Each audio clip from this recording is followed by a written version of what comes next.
सूपनखा का अर्थ होता है सूप जैसे हैं, नख माने नाखून। आज भी बहुत सी सूपनखा अभी भी हैं जिंदी। एक तो मर गई, जिन कितनी पैदा कर गई। सूपनखा की पहचान का है, दो पहचान है। पहली पहचान तो ये जो बड़े बड़े नाखून राखे हैं, सब अपने अपने देख रही हैं। तुम्हारी ना कह रहा हूं मैं, तुम तो कथा में आई है, तुम का ही राखोगी। वो राखे भाई तो अलग होते हैं, फिर बिन्ने बड़ी हिफाजत से राखते, और टूट जाए तो रोती हैं। टूट जाए तो फिर रोती हैं कि हाय राम, जैसे जिनको बाप मर गो हो। बताओ नाखून के लिए रो रही है। वो सूपनखा की गिनती में मेरे शास्त्रों में आती है। दूसरी वो है सूपनखा कि जो अपनो वर अपने आप खोजत डोले, भैया के जिंदा रहते वहे, बाप के जिंदा रहते वहे, मामा चाचा ताउन के जिंदा रहते वहे, जो अपनो बर स्वयं खोजत डोले, वो सूपनखा है। आओ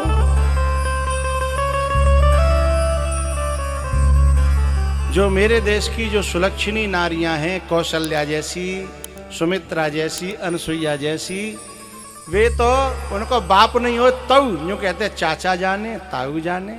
बेऊ नहीं सुनने तो बोले मेरे मामा जाने हैं।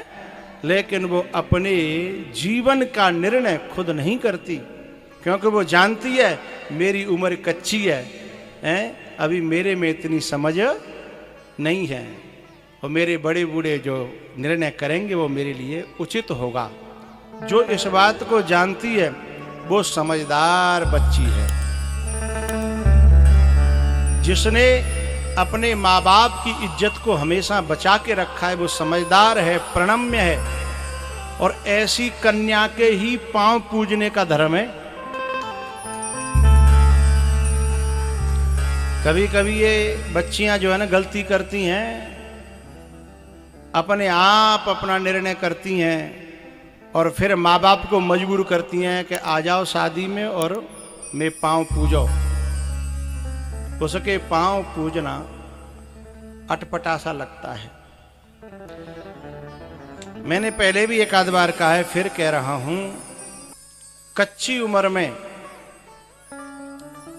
ये जो बच्चियां हैं ये नहीं जानती कि जो तुम्हें बहुत प्यारे दिख रहे हैं वो केवल दिखने में प्यारे हैं, और जो तुम्हें कठोर दिख रहे हैं, माता पिता चाचा ताऊ भैया, वे दिखने में कठोर दिख रहे हैं, लेकिन तुम्हारे लिए उनका दिल बहुत प्यार से भरा हुआ है। और जो तुम्हें बड़ा प्यारा दिख रहा है, तुम्हारे लिए जान हाजिर कर रहा है, तारे तोड़ के ला रहा है, वो काउदना तुम्हारी लाश पे बैठ के तुम्हारे 38 टुकड़ा करके उसके बाद वहीं बैठ के समोसा खावे वो। हाँ, जो पढ़े लिखे हैं वो समझ गए मेरा इशारा। हाँ, तुम्हें लग रहा है कि बहुत योग्य है, बहुत अच्छा है, लेकिन हकीकत तो बाद में समझ में आती है ना।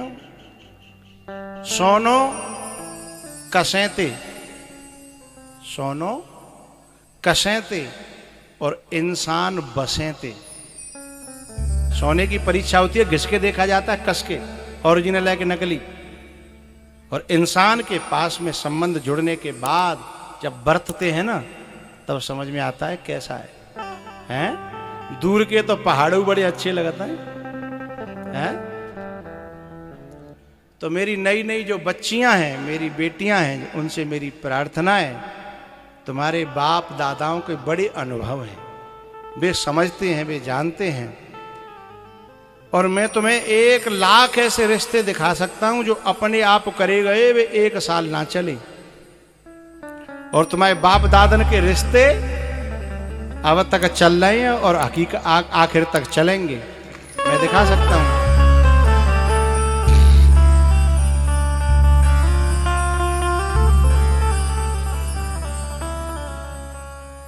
तो सूपनखा की बात आई तो मैंने आपको बताया कि क्योंकि न तो ये भैया के संग गई, न जाको बाप संग, न चाचा न ताऊ हैं, और ऐसा नहीं है कि आता नहीं है, 3 तो भैया ही जाके, और ऐसे ऐसे भैया के दुनिया में नाम जिनको है। रावण, कुंभकर्ण, विभीषण, ऐसे ऐसे भैया। अब जाकर के राम जी से और बात कहती है। अब ये बेशर्माई की हद है कि नहीं है? अपने आप ही जाके कह रही है। राम जी ने तो बाकी और देखी नहीं। राम जी की तरफ जाकर के कहती है, excuse me, please please look at the me, I request you, please. Ram ji ने नीचे को निगाह डाले कि बोले मैटर क्या है? बोले I love you.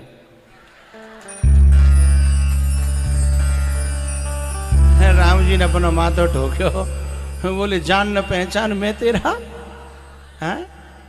Who are you? कहां से आई हो, कौन हो?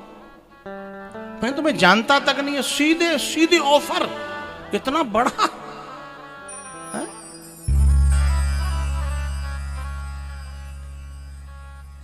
अचंभे की बात है। राम जी को खुद शर्म आ गई, लेकिन बाय शर्म वो तो बेच खाएगी आई अपनी है?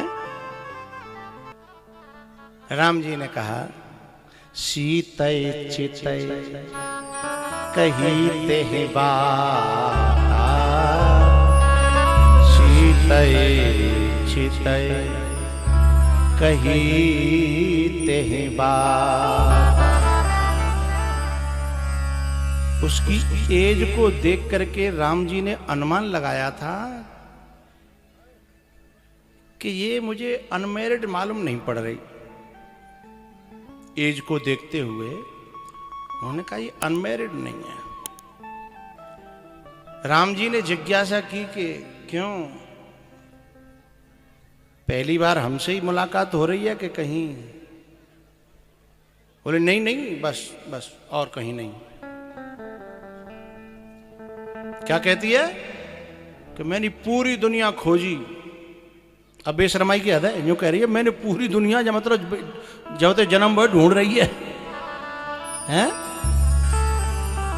और क्या कह रही है, वैसे तो मैंने देखा बहुत दुनिया में, लेकिन कोई पसंद नहीं आया, पर तुम थोड़े से मन माना कछु तुम ही निहारी, तुम सम पुरुषन मोह समना।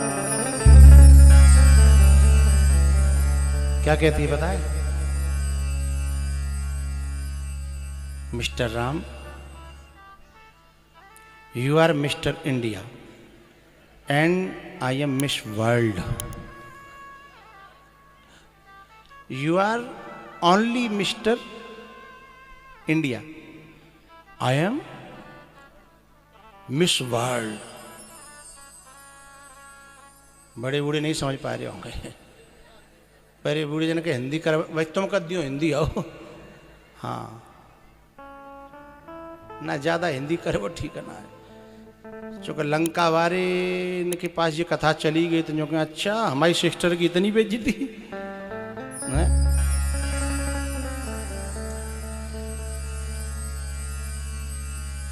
क्योंकि कथा लाइव हो रही है और ये पूर्व सब देशों में जा रही है, तो लंका वालों से प्रार्थना है कि मैं बेइज्जती नहीं कर रहा हूं। यदि तुम्हें इज्जत चाहिए है तो समेट के रखो अपनी किताब के पन्नों को।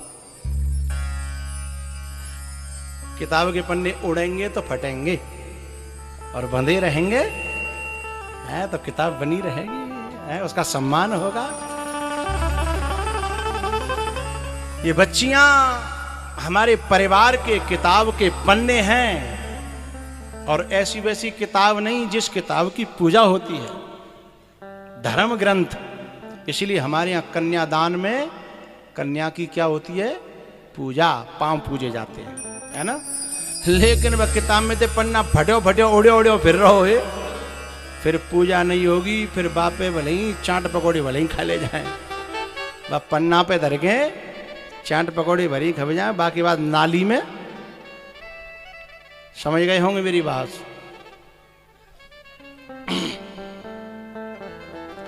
राम जी ने कहा, जब वो तो कह रही है कि मैं अनमैरिड हूं, अभी तक मेरी कोई शादी नहीं हुई, और राम जी समझ गए कि ये शादीशुदा है। तो राम जी ने सोचा कि जैसे जे कह रही है तैसे मऊआ कहवे में क्या दिक्कत है। तो राम जी ने भी कहा, अहै कुमार मोर लघु भ्राता। कुछ लोग ये सोचते होंगे कि यहाँ राम जी ने झूठ बोला ना। माइनस और प्लस माइनस होता है, और माइनस बोलो बोलो प्लस होता है।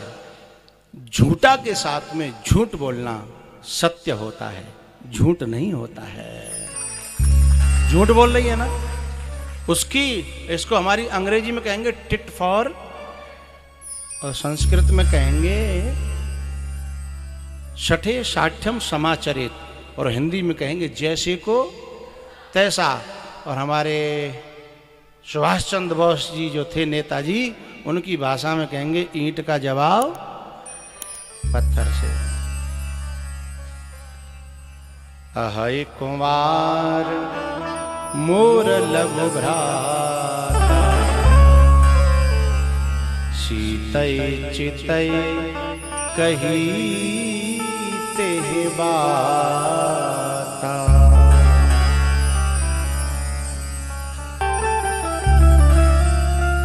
लक्ष्मण जी के पास में गई, फिर राम जी के पास आई, फिर लक्ष्मण जी के पास आई। तो राम जी ने कही कि तुम बार बार मेरे पास भेज रहे हो, जो बताओ तो सही जाओ कन्नों का है।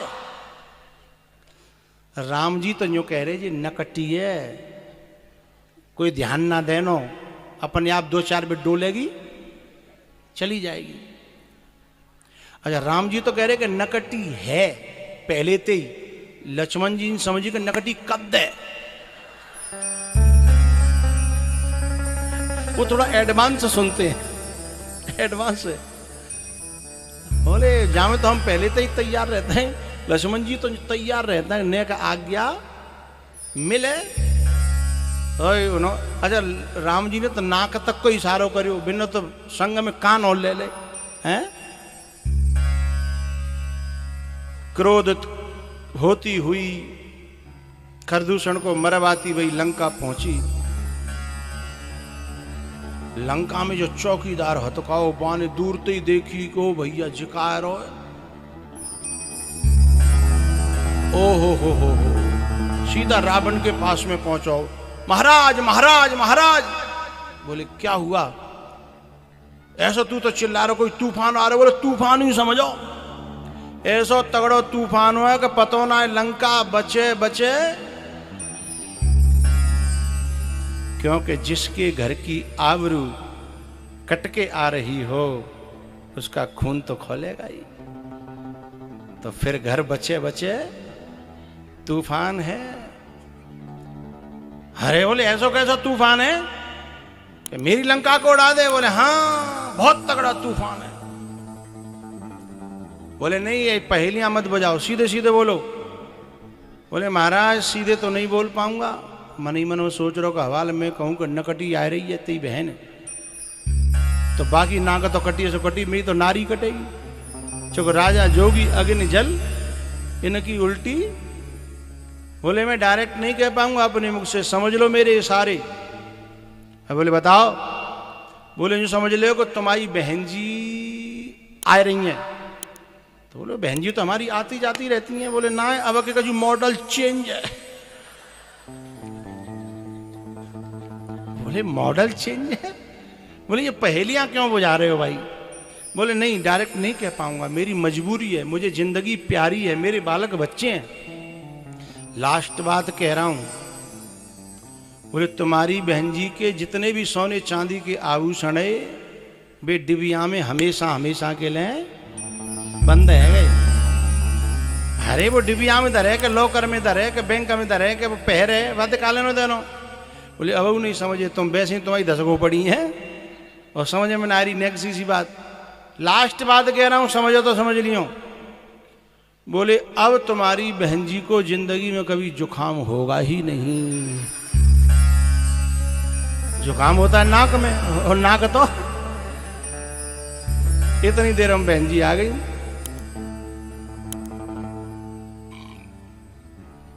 और मैं आपको एक यहां बड़ी गहरी बात कहना चाहता हूं। ये शूर्पणखा है ना, अब तक रावण को मदिरा पिलाती थी, भर भर के देती थी प्याले। जैसे हमारे यहाँ गाँव में बालक हुक्का भर के देता है, ऐसे रावण को मदिरा पिलाती थी। मैं एक बात कहना चाहता हूं, आज ये राक्षसी होकर के आज स्वयं रावण को डांट रही है कि पी करके पड़ा हुआ है, तेरी बुद्धि भ्रष्ट हो गई है, तुझे अकल नहीं है। और मेरा शब्द सुनिएगा गोस्वामी जी का,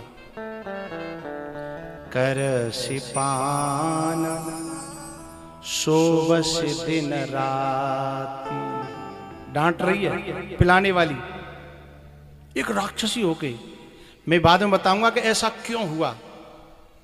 और क्या कह रही है, भगवान को न मानने वाली शूर्पणखा क्या कह रही है कि जो राजनीति बिनो धन बिनो धर्मा, बिना नीति के राज्य नहीं चलता और धर्म के बिना धन नहीं ठहरता है। यदि कोई धर्म पुण्य दान सेवा नहीं करेगा तो उसका धन उसके यहाँ ठहरने वाला कोई न कोई रास्ता बना के चला जाएगा। बड़े बड़े किले नवाई बाणासुर को किलो है, कहाँ है वो आज, काउजना कितना धन होगा। फिर दूसरे आए, उन्होंने भी कब्जा किया है, बेवके कहाँ है आज, क्या है। तो बिना धर्म के धन ठहरता नहीं है। ये हमारे राम निवास जी हैं, बड़े होशियार आदमी हैं, ये समझ रहे हैं कि भगवान के समर्पित कर देंगे, हरि ही समर्पे बिनु सतकर्मा लगा देंगे तो भगवान दोबारा जाते दुगुनो नहीं, तिगुनो नहीं, चौगुनो नहीं, अठगुनो नहीं। अब मोह ना पता कितने गुनों देगो, लेकिन देगो जरूर, ये भागवत का प्रमाण है। और दोबारा देगो तो दोबारा फिर करांगे। शूर्पणखा वेदों के मंत्र बोल रही है, पुराणों की बात कह रही है, शास्त्रों की बात कह रही है कि हरि ही समर्पे बिनु सतकर्मा, धन बिनु धर्म। बिना धर्म के धन न आएगा न ठहरेगा। अब ये बात शूर्पणखा कहां से सीख आई, बताऊं कि रहने दूं। जैसे बिजली को छूने से करंट आ जाता है, ऐसे ही इस शूर्पणखा को भगवान के परम भक्त, परम बैरागी जीवाचार्य लक्ष्मण जी का स्पर्श प्राप्त हो गया है। जब शूर्पणखा की नाक काटी ना है, और जब किसी वैरागी का, किसी परमात्मा के परम सेवक और भक्त का स्पर्श हो जाए तो राक्षसों के भी भक्ति जागृत हो जाती है, दैत्यों के भी भक्ति जागृत हो जाती है। इसलिए शूर्पणखा कह रही है, राजनीति बिनु धन बिनु धर्मा, हरि ही समर्पे बिनु सत शाखों को तुम क्या छुआए, कांटों से भी खुशबू